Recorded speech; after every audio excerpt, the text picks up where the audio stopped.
tema più importante è sicuramente il lavoro con un rilancio immediato delle piccole e medie imprese, aiutando queste piccole e medie imprese ad uscire proprio da questa tanaglia, da questa stretta, di questa crisi che le sta veramente massacrando. Il secondo potrebbe essere l'istruzione, sicuramente. Noi crediamo molto che una buona istruzione, una buona scuola, i genitori devono sapere dove mandare a scuola i ragazzi, come poterlo fare, fidarsi di questo grande istituto che è la scuola e che è l'istruzione in Italia, che lo stesso negli ultimi 20-25 anni è stata assolutamente svilita, se non fosse altro che attraverso l'ultima legge di stabilità nonché finanziaria hanno tagliato sì la sanità, ma hanno tagliato anche e di parecchio l'istruzione. Un genitore, amo sempre dire che deve fidarsi anche della scuola pubblica, cioè non deve andare a controllare quante crepe ci sono in una scuola prima di poter scegliere o decidere dove un ragazzo di 6, 7, 8 anni deve andare a scuola o vuole andare a scuola. Il terzo tema sicuramente è l'ambiente, la green economy, le ristrutturazioni, tutto quello che sembrava dovesse salvarci dalla crisi fino a 2 o 3 anni fa, ma dopo, grazie a questi governi capestro e grazie anche a quello che questi governi capestro hanno imposto rispetto a tutta una serie di leggi, non leggi, trite e ritrite e retroattive molto spesso, e hanno massacrato un settore. Quindi, ripeto, lavoro, istruzione e sempre lavoro parlando di green Delle economy. domande che stanno a cuore al mondo cattolico che noi rappresentiamo. Una è sul matrimonio. Lei difenderà la famiglia naturale, quindi tra uomo e donna, famiglia fondata sul matrimonio, come indica la Costituzione? La famiglia è assolutamente alla base di tutto quello che noi portiamo avanti, nel senso che la famiglia tout court, come è intesa canonicamente, sicuramente è un valore da difendere. All'interno della famiglia i nostri ragazzi devono crescere, devono sentirsi protetti. Molto spesso vedo questi ragazzi che si sentono molto distanti dalle proprie famiglie, che non parlano a casa, non parlano con i propri genitori, quindi cercheremo di aiutare le famiglie e anche i ragazzi a preservare questo questa grandissima istituzione che è la famiglia stessa. Quindi sicuramente noi siamo sia d'accordo con la famiglia, per così dire, canonica, ma è altresì chiaro che sotto un certo punto di vista non possiamo considerarci anche contro a due persone, qualunque sia il loro sesso, che si vogliono tutto sommato bene e che condividono parte o tutta la loro vita assieme, assolutamente. Su quali criteri fondare, secondo lei, una nuova legge sulle dichiarazioni anticipate di trattamento di fine vita? Ma guardi, questo è un tema assolutamente scottante, su cui noi ci siamo molte volte interrogati e qui rimandiamo sempre alla coscienza che ognuno dei nostri attivisti, ognuno dei nostri candidati può apportare proprio come esperienza di vita. Io posso parlare della mia esperienza, nel senso che per me la vita è un valore inestimabile che molto difficilmente deve essere confuso con altre logiche, fondamentalmente. Io sono assolutamente a favore della vita, ma però veramente in questo senso dobbiamo ascoltare un po' proprio le coscienze di tutti i nostri attivisti, mi ripeto, di tutti i nostri candidati, e un giorno, quando e se saremo seduti in qualche tavolo, per come dire, importante, in regione, in qualche amministrazione, piuttosto che anche a Roma, lo definiremo in maniera un po' più incisiva, perché attualmente veramente ci teniamo alla coscienza di ognuno di noi. Io, e le ripeto, posso parlare per me stesso, sono un profondo asseritore dell'importanza della vita e quindi per questo è un mio pensiero, è poco ma sicuro. All'interno del Movimento 5 Stelle comunque non ci sono frasi o non c'è un qualcosa calato dall'alto, quindi non si viene imposto nulla, quindi massima libertà e sicuramente faremo in coscienza e spero faremo la cosa giusta. Un altro problema che ci sta molto a cuore è quello della denatalità. Allora, quale approccio per questo gravissimo problema? E lei è favorevole alla proposta anche del forum delle associazioni familiari che hanno proposto di destinare alla famiglia almeno l'1% del PIL? Ma guardi, l'1% del PIL sarà un po' difficile destinarlo alla famiglia, nel senso che già il nostro PIL è ridotto ai minimi termini e quindi sicuramente in questa fase preelettorale si fanno dei proclami, si fanno delle promesse che molto spesso purtroppo non vengono mantenute, quindi io lascerei a latere per un istante il PIL. Come fare a a ravvivare un po' la natalità che in Italia è assolutamente scadente. Una volta, fino a 30-40 anni fa, vedevamo queste famiglie con 3, 4, 5 figli ed era una cosa assolutamente molto interessante da vedere, da capire, da frequentare. Ora al massimo una coppia quando si sposa ragiona molto se farne uno o neanche quello. Anche questo è un dato drammatico. E come cerchiamo di agevolare la natalità? Cerchiamo di agevolare la natalità tramite il nostro programma in generale, nel senso che il nostro programma deve essere proattivo per un benessere migliorativo nei confronti di quello che stiamo vivendo adesso. Prima parlavamo di crisi, bene, molto probabilmente la crisi negli ultimi anni ha fatto in modo di ridurre drasticamente la natalità.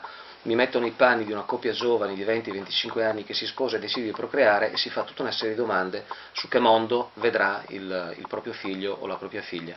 Noi questo mondo vogliamo cambiarlo e cambiarlo in meglio. Secondo me questa idea, e questa idea che dopo verrà realizzata con dei fatti, se noi andremo non dico tanto al governo, ma cercheremo di apportare le nostre idee anche per quanto riguarda il governo nazionale, aiuterà sicuramente le coppie giovani, le persone a cercare di fare figli con un po' più di serenità. Un altro tema molto importante è quello del sistema sanitario. Allora, secondo lei, quale assetto di questo sistema e anche del sistema di protezione sociale è necessario? E sono necessari dei tagli? Se sì, quali, dove? Cosa Non pensate? sono necessari dei tagli, è necessario fare meglio le cose. Proprio ieri sera parlavamo di sanità in un incontro che abbiamo avuto a Cervignano e la prima cosa che ci è venuta in mente di dire è stata basta alle nomine politiche, anche per quanto riguarda tutti questi ospedali, queste strutture, queste associazioni, ma un sì alle nomine tecniche, nel senso che le persone devono andare a lavorare in un settore importante e delicato quale la sanità in base alle loro conoscenze, in base alla loro voglia di fare e non soltanto in base alle nomine politiche. Siamo contro i tagli della sanità nella maniera più assoluta. In Italia si parla molto spesso di welfare, cosa che si è dimenticata ormai negli ultimi 10-15 anni, perché a tutti gli effetti lo vediamo anche qui nelle nostre città, nei nostri paesi, di quanto welfare ne abbiamo bisogno, ma non ce n'è. In Italia purtroppo si parla molto spesso di warfare, che in realtà significa andare a comprare armamenti, cosa che abbiamo fatto e abbiamo avallato proprio con l'ultima legge finanziaria, se ricordate, questi 15 o 19, dice qualcuno, miliardi di euro per l'acquisto di materiale bellico, di aerei piuttosto che di tutto. Noi siamo contro tutto questo, siamo a favore assolutamente per il rilancio immediato della sanità, per una ristrutturazione immediata di tutte quelle che possono essere le strutture sanitarie in regione ed in Italia e con diciamo dei patti che vengono stabiliti anche con le altre parti di governo per dare una mano alle persone non autosufficienti. Come tiriamo fuori questi soldi per le persone non autosufficienti? Un reddito minimo garantito, un reddito di non autosufficienza o qualcosa del genere, ma insomma ci sono tanti modi per tagliare le spese. Uno dei primi modi che mi viene in mente, ad esempio, abbassare tutte le pensioni d'oro che abbiamo in Italia. La gente, il pensionato di 70, 75, 65 anni, probabilmente anche grazie al suo trascorso, ma non ha bisogno di pensioni da 30, 40, 50, 90 mila euro al mese. Io penso che un pensionato riesca a vivere bene anche con i suoi 4, 5, 6 mila euro al mese, insomma, e con tutto questo risparmio andremo a fare che cosa? Andremo ad incidere proprio in questo. Un altro problema è quello della montagna che sta morendo qua in Friuli. Che politiche si possono attuare? Il problema della montagna è un problema drammatico, anche e soprattutto qui in Friuli. Abbiamo una montagna che molto spesso è dimenticata ed sarebbe come dimenticare un po' le nostre origini, dimenticare la montagna.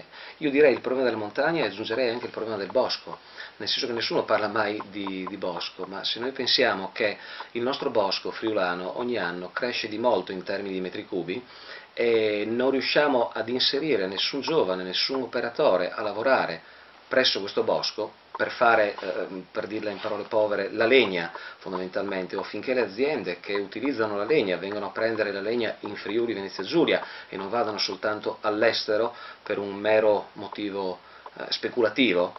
Sicuramente noi siamo a favore del rilancio del bosco, a favore del rilancio della montagna come la viviamo noi I nostri poli turistici in montagna sono fantastici, sono bellissimi, ce li invidiano effettivamente dappertutto. La Carnia è una zona assolutamente di una bellezza inaudita, ma viene sempre molto poco valorizzata. Quindi sicuramente un rilancio della montagna, noi abbiamo dei gruppi, dei meet-up come Movimento 5 Stelle anche in Alto Friuli, in montagna, Tolmezzo, Tarvisio, e quindi loro ci sapranno dare le indicazioni giuste anche per questo tipo di rilancio, sempre però partendo dal presupposto e dall'idea di base che la politica deve essere una cosa semplice. Anche una sorta di riqualificazione della montagna deve passare attraverso questa frase.